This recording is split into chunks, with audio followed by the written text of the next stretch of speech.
Okay guys, for this one, we're going to learn how to multiply. This is definitely a skill that's going backwards for us, but a lot of kids are just not comfortable with this skill. Mostly it's because it's a complicated skill, it's hard, and there's a lot of different ways to do it. People get easily confused. For this one, I'm going to show you 3 different methods, each of which are equally valid, but just approach it from a very different way. The first one is called the standard algorithm.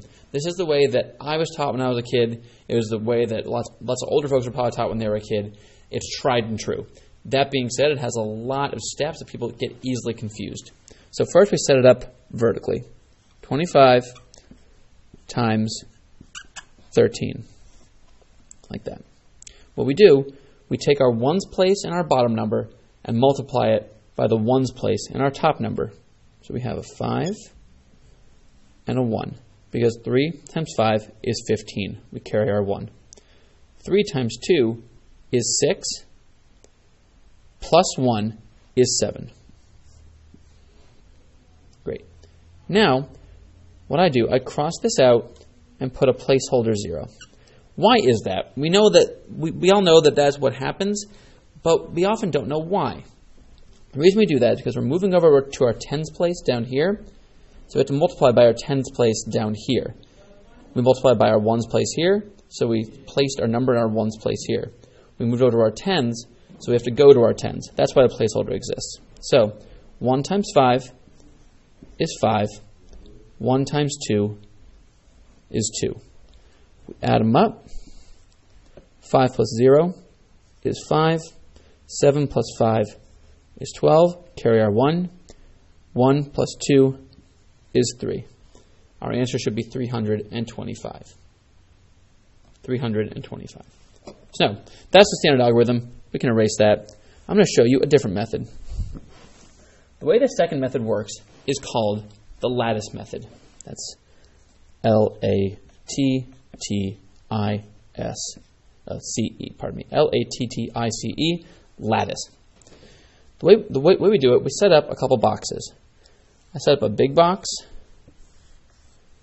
and then I have to set up a square for each one of the digits in my multipliers. In this case, I have a 2 by 2. I have 2 digits and 2 digits.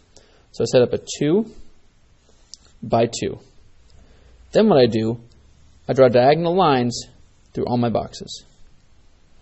I put a 25 up here and a 13 here. What I'm doing, I'm separating my ones place from my tens place, my ones place from my tens place. Then I multiply each combination. 2 times 1 is 2. I put a 0 up here and a 2. 0 in the tens place, 2 in the ones place.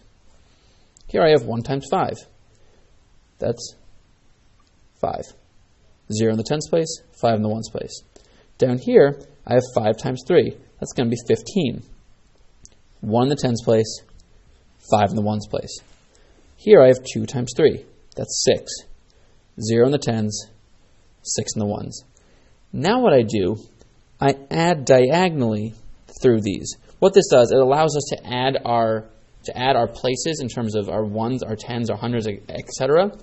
in a more friendly way than the standard algorithm. So 5 is alone. That's going to be 5. 5 plus 1 plus 6 is going to be 12. 2, carry my 1. I have 1 plus 2 is 3. And 0 is 0. My answer should be 325. As we see, it's the same exact method as with the standard algorithm, a different way. The next one I'm going to show you is definitely newer in the grand scheme of methods. It's definitely aligned with the Common Core. This is called multiplication by parts. What we do, we're still separating into our tens and our ones. It's just a little more nuanced, it's a little more accurate than doing the lattice. The lattice we just have numbers. It doesn't necessarily mean that we have places. I still set up a box. I'm going to divide it into the same thing, the same number of digits. I'm going to have boxes. So I have this and that. Over here, I'm going to separate my 25 into 2 pieces.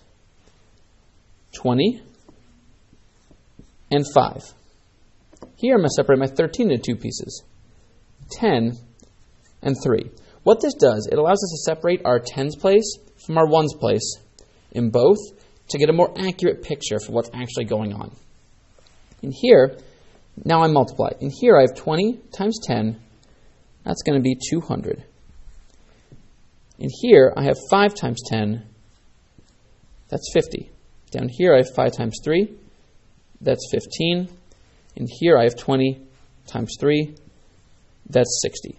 What I've effectively done is taken the area of all of these boxes. This is also a great precursor to geometry and defining areas.